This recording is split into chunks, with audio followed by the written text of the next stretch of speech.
નમસ્કાર મિત્રો, સ્વાગત છે તમારું ગુજરાતી ટિપ્સ યુટ્યુબ ચેનલની અંદર। તો મિત્રો આજે આપણે વાત કરીશું આ વિડિયોની અંદર ગુજરાતમાં આવેલા મુખ્ય સંશોધન કેન્દ્રો વિશે।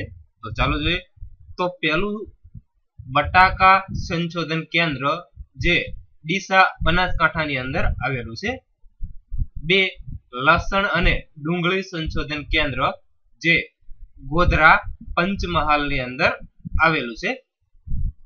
ત્રણ બીડી સંશોધન કેન્દ્ર જે આણંદની અંદર આવેલું છે।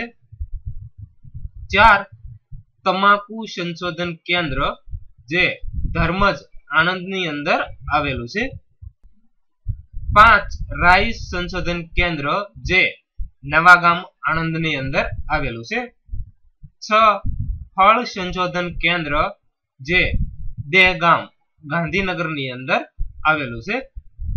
સાત મસાલા સંશોધન કેન્દ્ર જે જગુદણ મહેસાણાની અંદર આવેલું છે। આઠ ખારેક સંશોધન કેન્દ્ર જે મુન્દ્રા કચ્છની અંદર આવેલું છે। નવ કઠોળ સંશોધન કેન્દ્ર જે દાંતીવાડા બનાસકાંઠાની અંદર આવેલું છે। 10 પ્રાદેશિક કપાસ સંશોધન કેન્દ્ર જે ભરૂચની અંદર આવેલું છે।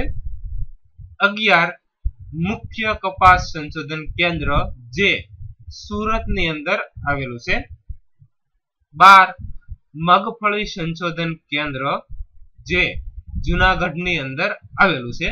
તો મિત્રો આ વિડિયોની અંદર આપણે ગુજરાતની અંદર આવેલા મુખ્ય સંશોધન કેન્દ્રો વિશે વાત કરી। તો મિત્રો તમને આ વિડિયો પસંદ હોય તો વિડિયોને લાઈક કરજો, શેર કરજો અને આવા જ વિડિયો જોવા માટે પ્લીઝ અમારી આ YouTube ચેનલ સબસ્ક્રાઇબ કરવાનું ભૂલશો નહીં।